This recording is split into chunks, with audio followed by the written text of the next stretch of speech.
M2 Capital presenta.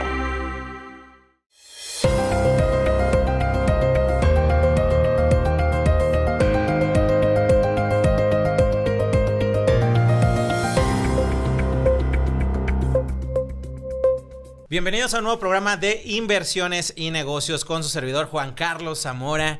Y hoy vamos a tener un tema muy interesante para todos los que nos gusta las inversiones en bienes raíces, los negocios en bienes raíces, porque no solamente la parte financiera, la parte de mercado, sino una de las partes importantes y fundamentales en los cimientos de una inversión es el tema de la seguridad jurídica al momento de invertir. Y existen diferentes cosas que debemos de cuidar, diferentes formas, diferentes análisis jurídicos que tenemos que realizar para evitar algún error al momento de invertir o bien disminuir el riesgo al momento de que hagas tus inversiones inmobiliarias en bienes raíces, porque al final del día el riesgo no desaparece, disminuye, pero para eso hoy tenemos a un invitado, el cual es el licenciado Gabriel Baltasar Centeno Canto, egresado de la Universidad Autónoma de Yucatán. Cuenta con estudios de posgrado en Derecho Penal y Electoral. Actualmente es el director general de Centeno, Contreras y Contreras Consultores, consultoría especializada en protección jurídica de inversión en bienes inmuebles en México, con oficinas y clientes desarrolladores que producen productos inmobiliarios en la Ciudad de México, Monterrey, Guadalajara, Mérida, Tulum y Houston. Ha fungido como abogado en servicios jurídicos integrados y en corporativo y jurídico del sureste, dando atención, seguimiento y trámite procesal, entre otros, de juicios extraordinarios, hipotecarios y ejecutivos mercantiles. Fue también director general de pago de predios e indemnizaciones de la Unidad de Asuntos Jurídicos de la SEDATU. También es ex representante de la SEDATU ante el Comité del Patrimonio Inmobiliario Federal y también es ex secretario técnico del Comité de Regularización de Predios, Indemnizaciones, Compensaciones y Expropiaciones. Además tiene un doctorado honoris causa por el Instituto Kineret. Bienvenido, licenciado Gabriel, ¿cómo estás? Juan Carlos, muchísimas gracias por la invitación y un saludo a todos los televidentes. Excelente, pues veo que tienes ya amplia experiencia en el tema de seguridad jurídica al momento de invertir. ¿Y cuáles son esas cosas que debemos de cuidar o que debe de cuidar el inversionista cuando va a invertir en un bien inmueble, en un bien raíz? Platícanos. Pues mira, definitivamente el primer paso, Juan Carlos, es identificar el tipo de propiedad o el tipo de bien inmueble que se te presenta. De manera general he de comentarte que en México existen 3 tipos de propiedades: la propiedad pública, la propiedad social y la propiedad privada. ¿Por qué es importante distinguir esto, Juan Carlos? Porque de entrada, en la propiedad pública tenemos los famosos terrenos nacionales y lo que denominamos el fondo legal. Estos son 2 conceptos ante los cuales los inversionistas muchas veces se encuentran ante una oferta o ante la posibilidad de hacer un negocio. Pero es importante distinguir que este tipo de propiedades no particularmente pueden ser transigidas entre particulares, sino que tiene que haber un procedimiento. En el caso de los terrenos nacionales, que son administrados por la SEDATU, son bienes inmuebles atípicos, y en el caso del fondo legal son bienes inmuebles que pertenecen al municipio. Ambos necesitan pasar por un procedimiento que, en su caso, un consultor especializado te puede ayudar, coadyuvar y llevar de la mano para que en su caso la inversión te salga en los tiempos que prospectas. De manera análoga, es importante entender que la propiedad pública, pues también entran algunos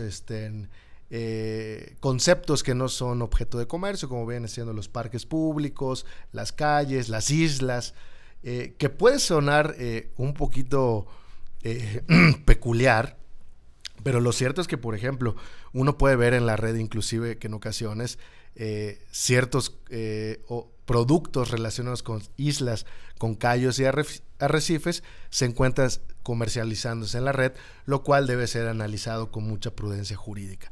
Ese es en el caso de la propiedad pública. En el caso de la propiedad social, que es el género, en la especie es en donde entran los ejidos, las comunidades y las colonias agrícolas y ganaderas, en donde evidentemente el producto más conocido es la propiedad ejidal, la cual muchas veces está estigmatizada por diversos conflictos que surgen alrededor. Sin embargo, cabe señalar a todos los televidentes y a las personas que nos escuchan por internet que no toda la propiedad ejidal en su caso representa una inversión de alto riesgo, sino que puede ser un elemento que en su momento representa un procedimiento más complejo. Dentro de la propiedad ejidal tenemos algunos conceptos a considerar, como por ejemplo advertir si es una tierra de uso común, si es una tierra parcelada, si es una zona de asentamientos humanos, si es la parcela escolar o si es la unidad de producción de la mujer. Es decir, todo esto un consultor especializado a través de una revisión muy puntual puede darle esa luz a los inversionistas previo a que decidan a realizar una inversión. Y finalmente tenemos la propiedad privada, que es el elemento más común en que nos encontramos, que puede ser un hotel, una casa particular, un townhouse, un terreno como tal, que ya adquirió el dominio pleno, que ya salió del régimen ejidal. Sin embargo, bueno, pues también en este caso se recomienda un due diligence para establecer si esta propiedad privada no tiene algún tipo de gravamen. A grandes rasgos, ese es el tipo de esos son los conceptos de propiedad, los tres ejes sobre los cuales descansa la doctrina en México, mi estimado Juan Carlos. He escuchado que muchos inversionistas, bueno, no muchos, ¿verdad?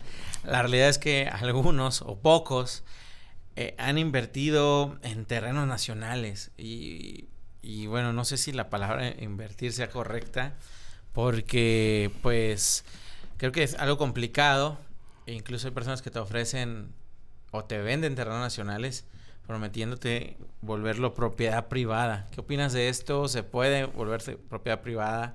¿Se pueden vender esos terrenos nacionales? ¿Es debido que te vendan esos terrenos nacionales? Platícame un poquito de eso. Mira, estricto sensu, en estricto sentido jurídico, la única dependencia que pudiera en su caso enajenarte un terreno nacional como tal sería la SEDATU. Honestamente, Juan Carlos, desde mi experiencia, en los últimos años ha sido poco probable que la SEDATU enajene por política nacional de vivienda.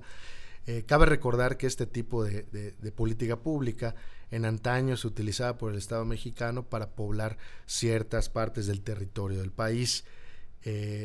Con el paso del tiempo, sobre todo en las costas, háblese de Baja California Sur, Quintana Roo y Yucatán, pues desde luego se fue utilizando esta figura que en su caso, naturalmente, por razones del mercado, mutaba a otro tipo de cuestiones más acercadas a temas de negocio que en su caso a poblar por razones de política pública. Lo que posteriormente, en tiempos recientes, ha generado que sea muy complicado adquirir un terreno nacional cuando es un terreno nacional. Y solo podemos hablar de un terreno nacional cuando ha sido debidamente delimitado y publicado en el Diario Oficial de la Federación. ¿Qué pasa? Que también estos terrenos son susceptibles de ser enajenados, en su caso, a los gobiernos de los estados, a los municipios, o en su caso alguna entidad que reclame para algún bien público esta cuestión. Sin embargo, el concepto jurídico o lo que más nos encontramos cuando un bien inmueble no es propiedad privada, no es propiedad social o no pertenece a algún otro régimen público, en realidad estamos ante un terreno baldío. Y este concepto, Juan Carlos, no es un concepto coloquial, es un concepto establecido por la Ley General de Bienes Nacionales. Sobre todo en el sur de México. En el sur de México es donde escuchamos muchas historias sobre el tema de terrenos nacionales. Pero me llama la atención ahora que dices que existen tres tipos de propiedades: social, pública y privada. Pero ¿y el baldío? Entonces, ¿a quién pertenece estos tres? El baldío en realidad es un terreno que le pertenece a los Estados Unidos mexicanos. Acuérdate que de acuerdo al 27 constitucional, la propiedad originariamente es de la nación. Entonces, el último estadio jurídico que puede tener una tierra que hoy no tienen ninguna calidad jurídica, bueno, al menos de las que hablamos, sería desde luego ser un terreno baldío y sería propiedad pública. Excelente, muy interesante, porque de hecho, pues hay un tema en que muchas personas se meten incluso a esos terrenos baldíos pensando que se los van a adueñar, y tal vez sí y tal vez no, pero ahorita vamos a hablar sobre eso después de que volvamos de este corte comercial, aquí donde estamos hablando sobre temas jurídicos, lo importante de hacer una investigación jurídica antes de hacer tus inversiones en bienes raíces. Volvemos.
Y volvemos a su programa Inversiones y Negocios con su servidor Juan Carlos Zamora, aquí en Telefórmula.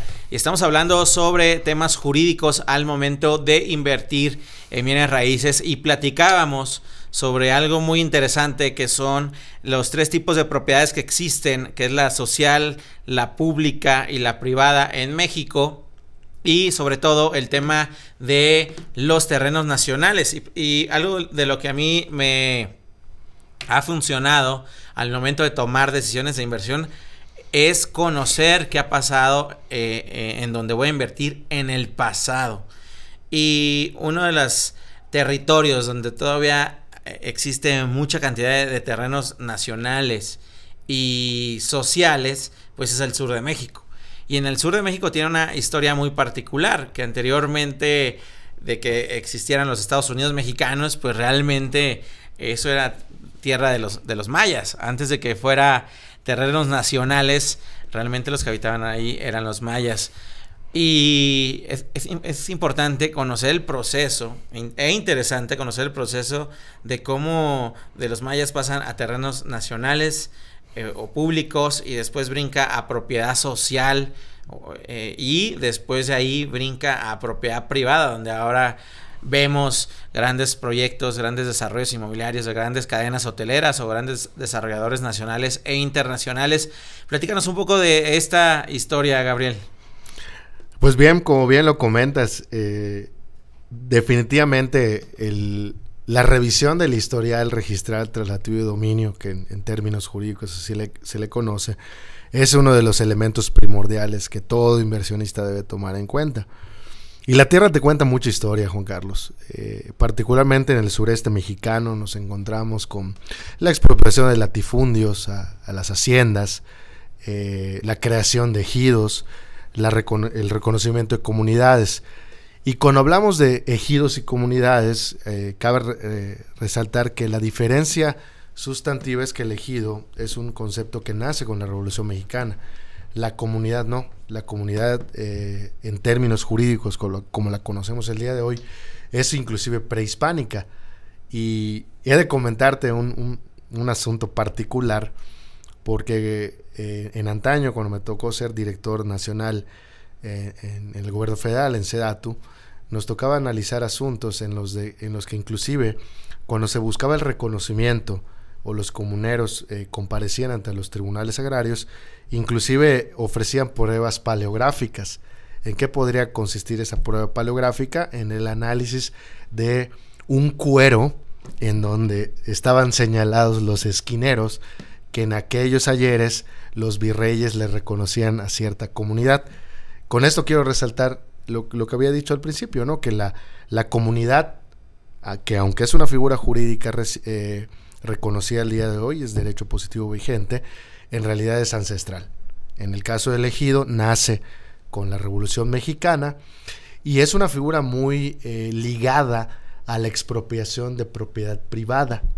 Y esto porque es importante señalarlo, Juan Carlos, porque inclusive al día de hoy existe en abstracto derechos de ciertos particulares para cobrar indemnizaciones a la Federación por ciertas expropiaciones agrarias que se hicieron a principios del siglo XX. Entonces, en el sureste mexicano nos vamos a encontrar con esas figuras, y en el caso de Quintana Roo es todavía más particular porque en realidad todo era territorio federal. O sea, se podía hablar de que Quintana Roo todo era un lote baldío, dicho de manera, o sea, entendiéndose con sus asegúnes, ¿no? Posteriormente fue constituyéndose propiedad privada, en varios ejidos. La figura de la comunidad no es muy particular de Quintana Roo y Yucatán, es más propia de Chiapas y de Oaxaca, pero definitivamente los terrenos nacionales pues son temas que en su momento el Estado mexicano implementó, repito, en el ánimo de poblar. Desgraciadamente, y eso hay que reconocerlo también, para protección de los inversionistas, sí existen hoy en el mercado títulos apócrifos, títulos que en su momento únicamente reflejan un papel con sellos que tal vez pueda tener el reconocimiento de un registro público, pero que en el fondo no necesariamente se llevó el procedimiento como tal. Y esto es especialmente relevante, Juan Carlos, porque la propiedad pública, háblese de terrenos nacionales, terrenos baldíos, son inembargables, inalienables e imprescriptibles, a diferencia de la propiedad privada. Entonces, si en parte del sur de México, hablando de Quintana Roo, que es de los estados más jóvenes de México, prácticamente todo eran terrenos nacionales, ¿verdad? Baldíos particularmente. Baldíos, ¿verdad? De forma coloquial para entenderlo. Pues quiere decir que después brincó a terreno de propiedad social, ¿no? Que dentro de la propiedad social existe la tierra ejidal y la tierra comunal, ¿verdad? Dentro del que las reglas del juego de este tipo de tierra están en la ley agraria, que es muy interesante. Y entendiendo esto de que fueron terrenos nacionales, después fueron terrenos de propiedad social y ahora hay terreno de propiedad privada, quiere decir que el inversionista que adquiere terrenos de propiedad social, ya llámese por certificados parcelarios o cesiones de derecho, es posible, y es pregunta, ¿es posible convertirlo hoy todavía esa inversión en propiedad privada? Es decir, que pase de propiedad social a que se pueda inscribir ese inmueble en el registro público de la propiedad. Absolutamente sí, inclusive a partir de la reforma de principios de los 90, la Constitución le permitió a los ejidatarios adquirir el dominio pleno de sus tierras. Desde luego la Constitución lo permite, el espíritu de nuestra Constitución justamente se estableció esta reforma para efectos de que los ejidatarios puedan disponer de ello. ¿Qué es lo que ocurre, Juan Carlos? Que finalmente para poder llegar a este punto, pues necesariamente hay que pasar por ciertos procedimientos en los que desde luego el ejido tiene que sesionar, tiene que hacer sus asambleas, a las cuales tiene que acudir la Procuraduría Agraria, tiene que haber un notario público. Es decir, hay una serie de pasos a implementarse de manera muy puntual, muy prudente, de la mano de un asesor que tenga expertise en ello. Pero respondiendo a tu pregunta, es constitucional y legalmente posible. Y bueno, pues al final del día es un proceso que no es tan sencillo, es un proceso que puede ser complicado, pero si nos pudieras explicar a grandes rasgos, cuáles son los pasos a seguir para convertir la propiedad social, llámese tierra ejidal o llámese tierra comunal, cómo convertir estos terrenos a propiedad privada? Bueno, de entrada, el primer paso, hablábamos de las tierras de uso común, que como su nombre lo dice, es lo más común que existe en los ejidos. Pongo el caso del ejido de Francisco Humay, que es un ejido cuya superficie, ubicado en Tulum, en gran parte, hoy, y esto está a la vista de todos los ciudadanos, es tierra de uso común. ¿Qué tendría que ocurrir allá? Evidentemente una serie de asambleas en donde el ejido, los ejidatarios, no así los posesionarios ni los avecindados. ¿Por qué recalco esto? Porque solamente los ejidatarios tienen voz y voto, sesionen con todas las formalidades especiales. Es una asamblea de formalidades duras. Se pronuncian a favor de una asamblea de cambio de destino. Una vez que se hace esta asamblea de cambio de destino, se realiza una serie de trabajos topográficos en donde se reconocen cuáles son las superficies que van a cambiar de destino, como su nombre lo dice, y posteriormente esto tiene que ser reconocido por el Registro Agrario Nacional. Entonces, a grandes rasgos, se puede establecer la posibilidad de una zona de parcelas o, en su caso, una serie de solares urbanos, los cuales, cubriendo todos los requisitos, digo, ahorita lo decimos de manera muy general, desde luego puede ser reconocido por el Estado mexicano este cambio de régimen. Tiempos aproximadamente, sé que cada ejido depende, pues, qué tan organizados estén, depende de muchos factores. Y claro, también hay que dejarlo y hay que ser muy puntuales. No toda la tierra en la que vas a invertir de propiedad social se va a poder pasar a propiedad privada. A veces porque los mismos ejidatarios no quieren y está bien porque la ley se los permite, y no siempre donde vayas a invertir en propiedad social vas a poder convertirlo en propiedad privada. Pero en ejidos, conocemos varios ejidos que se ha logrado. El tiempo, ¿qué tiempo se pueden llevar? No, pues definitivamente sí es un factor de tiempo largo. La organización de una asamblea, los que nos dedicamos a esto, estoy seguro que casi todos pueden coincidir, puede durar entre 1 año y 2 años. No tanto por la celebración de la asamblea, sino por todos los procesos que subyacen a ello. Es decir, las pláticas con el ejido, el acuerdo de voluntades, la adecuada transmisión de la información. Hay que reconocerlo, ¿por qué no, Juan Carlos? Es un tema de mercado, es un tema muy estigmatizado. Entonces se necesita el acompañamiento de la Procuraduría Agraria, por supuesto, quien en su caso es la representación del Estado mexicano, que es como un intermediario entre aquellos que buscan la conversión y los propios ejidatarios, porque es para protección de ellos. Vamos a seguir hablando después del corte de este interesante tema de la propiedad social. ¿Hacer dinero sin dinero?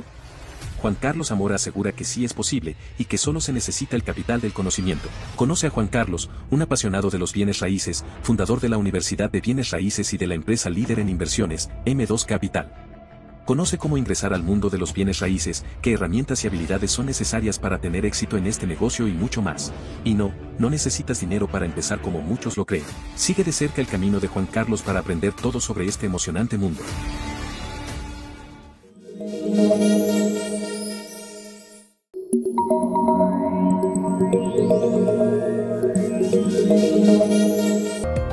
Facebook Juan Carlos Zamora. Instagram Juan Carlos Zamora.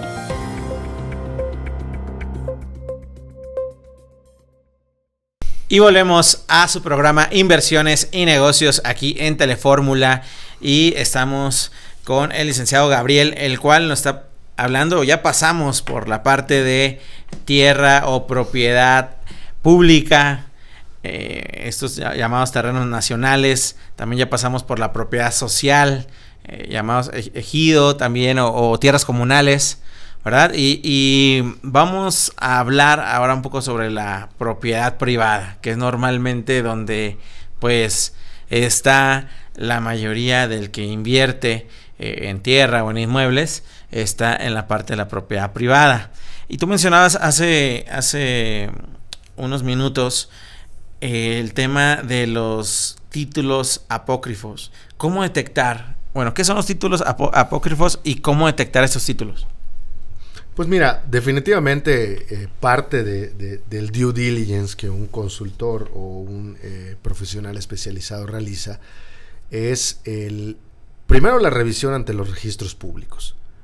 E independientemente de la revisión que se hace ante los registros públicos, porque cabe resaltar que estos son órganos de gobierno que actúan de buena fe, y no hablo de una buena fe moral, hablo de una buena fe desde el punto de vista del derecho administrativo.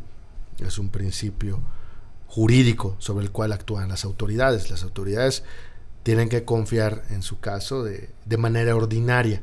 Lo ordinario se presume, lo extraordinario se prueba. Sin embargo, definitivamente, quien asiste a un inversionista tiene que ir un poquito más allá del reconocimiento de un registro público, y es ahí cuando iniciamos con el historial registral alternativo de dominio. ¿Qué pasa con los títulos apócrifos? Bueno, pues estos son títulos que si el día de hoy alguien revisa ante la SEDATU o ante el Registro Agrario Nacional, pues desde luego se puede recibir la información de que estos títulos no están inscritos ante la SEDATU o ante el Registro Agrario Nacional, y pues en este caso existiría un riesgo en cuanto a que, si bien es cierto puede tener el reconocimiento de un registro público, sabemos que la raíz representa un riesgo para el inversionista, en tanto que el documento descansa, o más bien el bien raíz que vas a adquirir, valga la redundancia, la raíz pues es ilícita, es ilegal.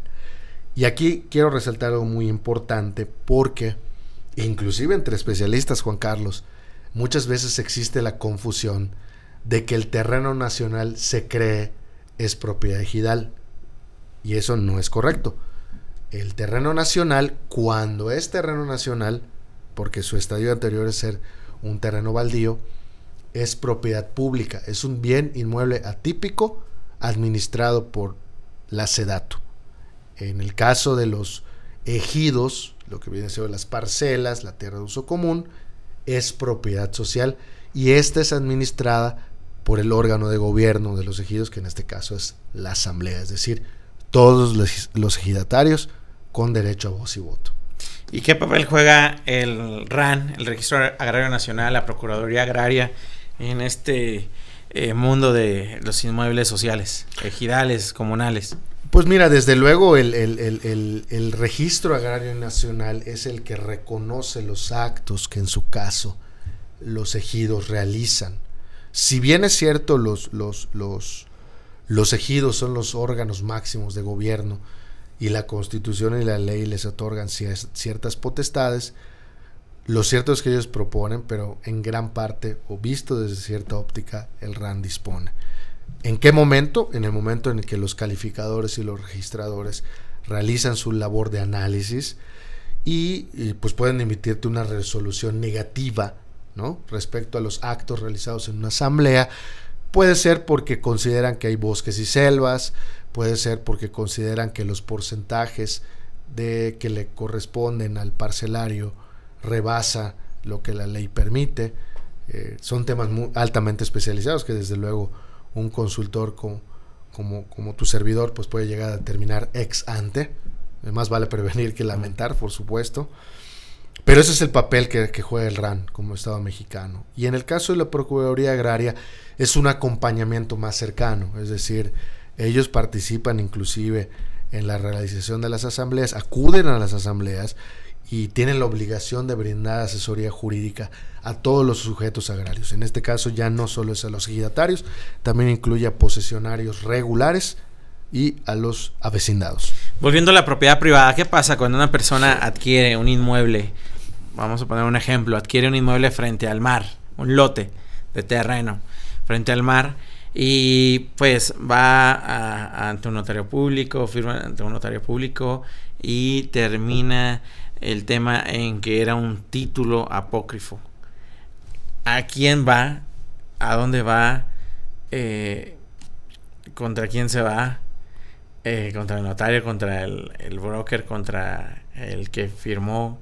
¿Qué pasa? ¿Contra el registro público? ¿Contra el catastro? ¿Contra quién se va?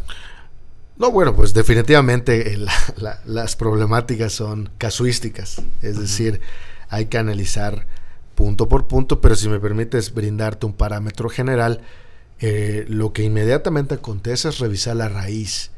¿Quién era el último dueño en términos jurídicos y formalmente reconocidos? Que usualmente resultan ser los Estados Unidos mexicanos. En este caso, ¿qué debe de realizarse? Pues evidentemente, si estamos ante una escritura que tiene la apariencia del buen derecho, pero que al final en la revisión se determina que no cumple con todas las formalidades, o en su caso está viciada de algún elemento que la vuelve nula, pues es acudir ante un juez civil para pedir la nulidad y en su caso establecer algún tipo de procedimiento que cuando se tiene la posesión, bien, porque finalmente al menos puedes hacer uso y goce. Y si al final resulta ser un lote baldío, que podría ser el último estadio, pues desde luego realizar un procedimiento ante la SEDATU para tratar de adquirirlo por la vía del procedimiento de enajenación. Tienes un terreno y llegan los invasores.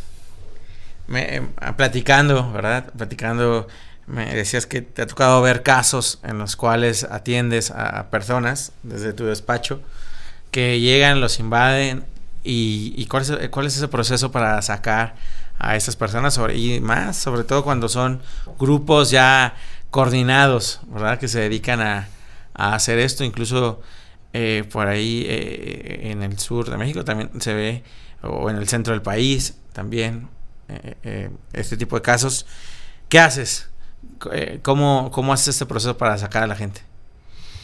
Pues mira, evidentemente es acudir ante un juez civil a solicitar la fuerza pública y desde luego comprobar, primero probarle al juez que tienes todos los elementos para probar la nuda propiedad.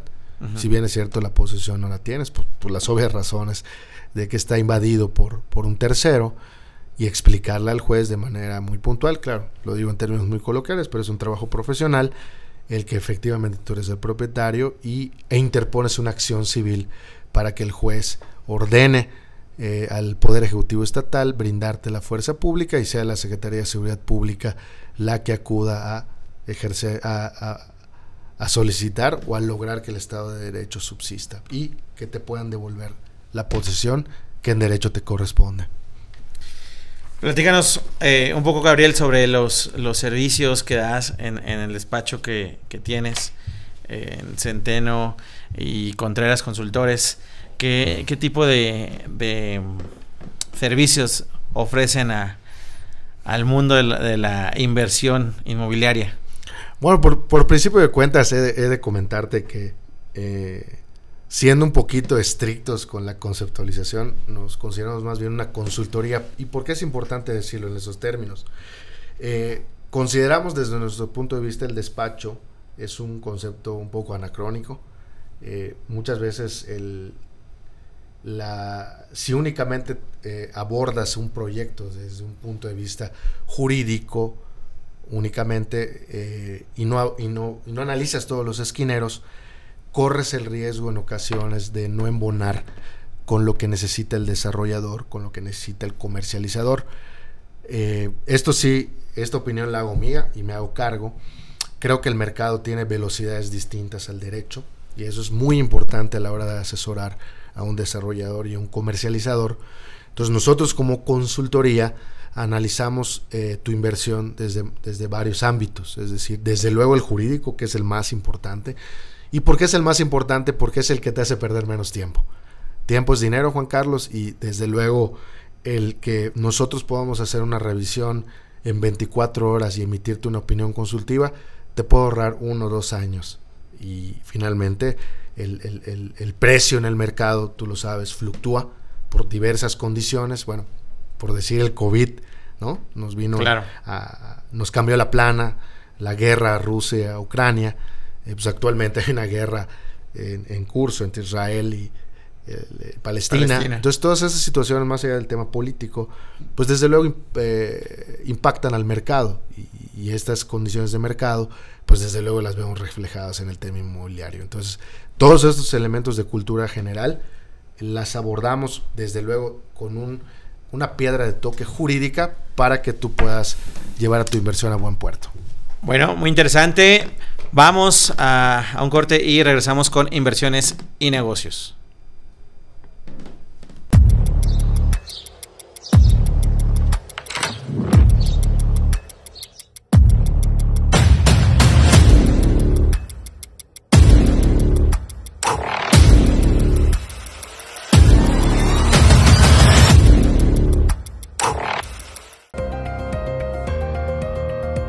Facebook Juan Carlos Zamora. Instagram Juan Carlos Zamora.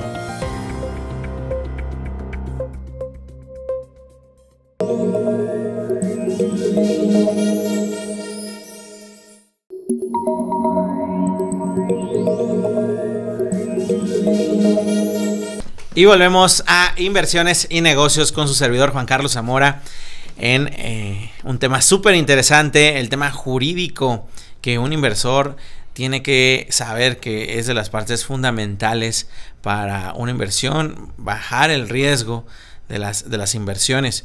Y platicábamos sobre el tema de esa parte que analizas cada inversión o inversionista. Es un caso especial, es como cuando uno va al médico, pues tiene síntomas diferentes y la receta para todos es diferente.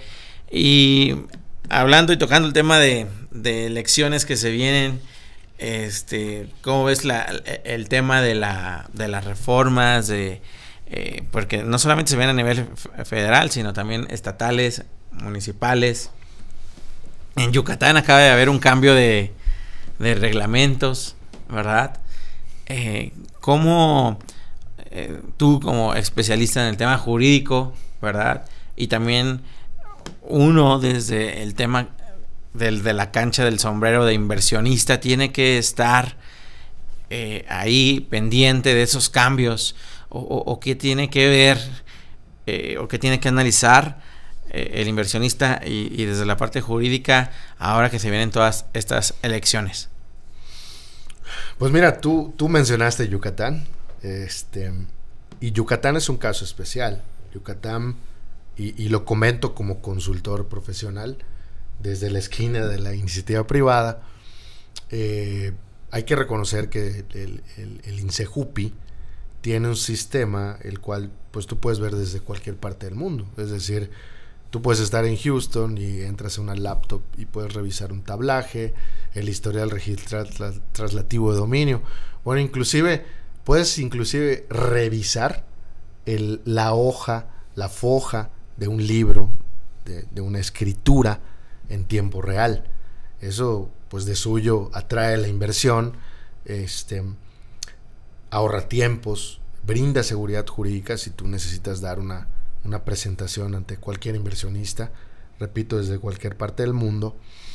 Y creo que las reformas que fueron planteadas, bueno, pues desde luego es un proceso que fue revisado por los órganos legislativos correspondientes, ya fueron votados, ya fueron aprobados, ya es derecho positivo vigente, pero creo que en general, digo, sin entrar en juicios de valor que no corresponden, el objetivo general es la protección del inversionista.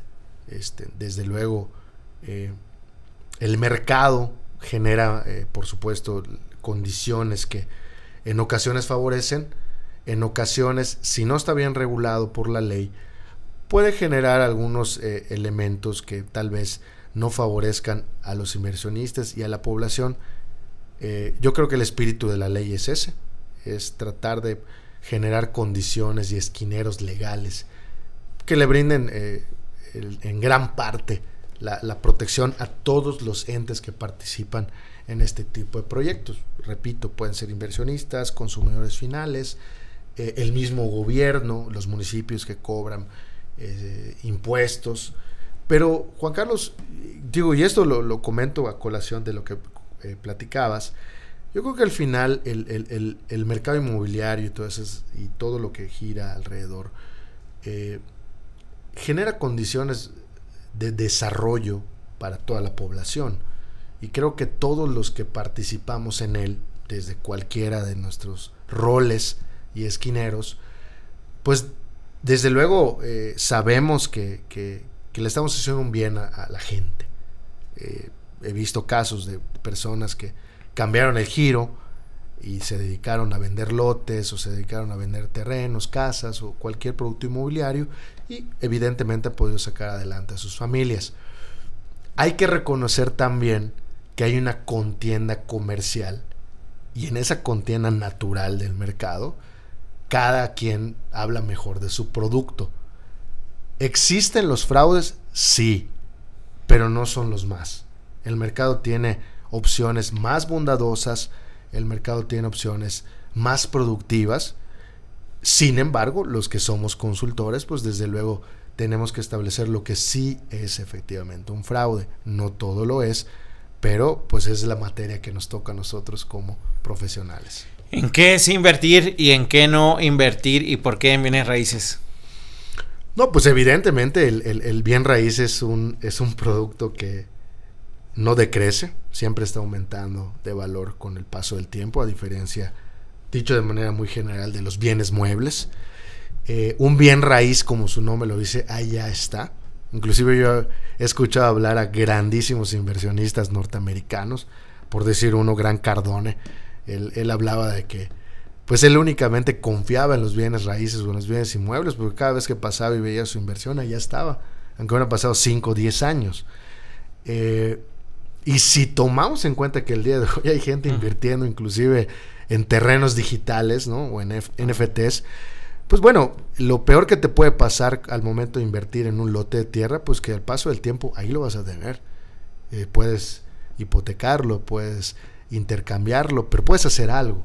Entonces, yo creo que es una de las inversiones más seguras, pero desde luego, previa revisión por parte de un consultor especializado. Sí, claro, este tema de las inversiones que incluso se vuelven de moda. Ahorita hablabas de los NFTs. Recuerdo, no hace muchos meses, pues había en redes sociales hablando mucha gente sobre invertir en imágenes, esos con changuitos que había, ¿no? Y hoy no los veo, ¿no? Hoy no están, pero los bienes raíces siguen. Yo creo que la mejor inversión en la tierra es la tierra. No lo digo yo, lo dicen los números, ¿verdad? Lo dice la historia. Casos de éxito, de multiplicación del capital, hablando del sur, infraestructuras como el Tren Maya, que en Yucatán, hablando de Yucatán, yo lo viví, o sea, de cuando, y acaba de pasar, y esto es fresco, de cuando no habían inaugurado el Tren Maya unos meses antes, a cuando lo inauguraron, se duplicaron, triplicaron precios, y se compraron terrenos, ¿no? O se siguen vendiendo terrenos, y se duplicó. Como una infraestructura puede subir los precios. Incluso el otro es el aeropuerto de Tulum. O sea, yo he visto ahí quintuplicar, o se hizo 8, 10 veces más el valor de los terrenos, solo porque aperturaron el aeropuerto de Tulum. Entonces, y como tú bien dices, pues la tierra ya está, es un bien tangible, es un bien que al final del día no es finito, no es infinito, sino que es finito, y eso le da valor al mercado. Así que, bueno, pues, ¿cuáles serían las 3 claves que nos darías en todo este contexto de lo que hemos platicado para nosotros como inversionistas cuidar esas esquinas, como tú dices, y no caer en un tema de riesgo jurídico? El primer paso, revisar la raíz jurídica de la propiedad que vas a invertir, revisar la ubicación y revisar los permisos que te pueden otorgar, en su caso por el municipio, la federación o el gobierno del estado. Esos son los 3 elementos. Claro, todo va a depender del tipo de inversión que quieres. ¿Cuál es el principal servicio y el principal cliente que tú atiendes?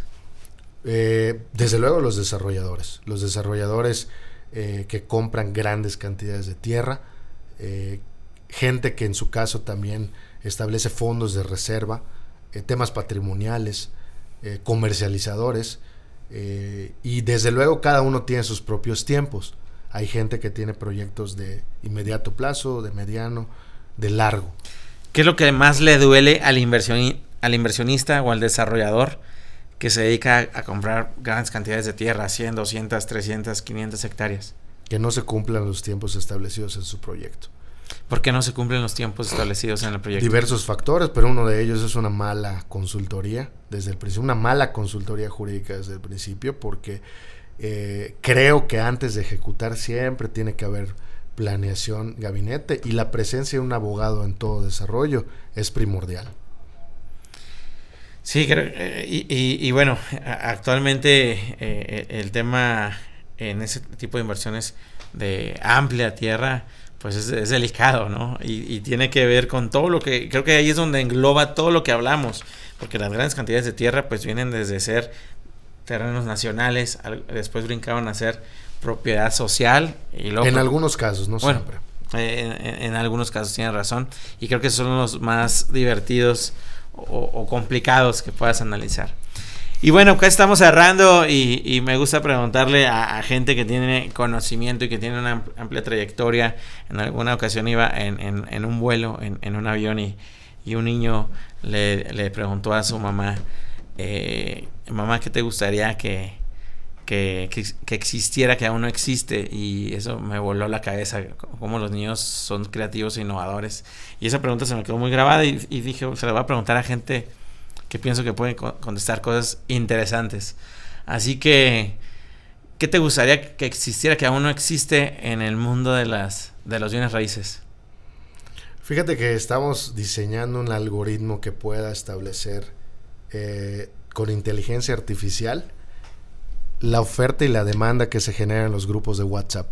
Creemos que es como una pequeña bolsa de valores que finalmente puede generar condiciones de desarrollo para todo, sobre todo la gente joven que se dedica al corretaje, ¿no?, a los bienes raíces. Puede facilitarle mucho la oportunidad de poder generar un cierre y al mismo tiempo un desarrollo. Inteligencia artificial, así es, tan nombrada, y sobre todo que va a cambiar todas las áreas de bienes raíces, entre ellas el análisis de inversión, la parte jurídica, entre muchas otras. Así que te agradezco, Gabriel, por tu tiempo, por haber estado con nosotros en esta nueva episodio de Inversiones y Negocios con su servidor, Juan Carlos Zamora. Nos vemos el próximo miércoles a las 11 de la noche. Un abrazo, bendiciones.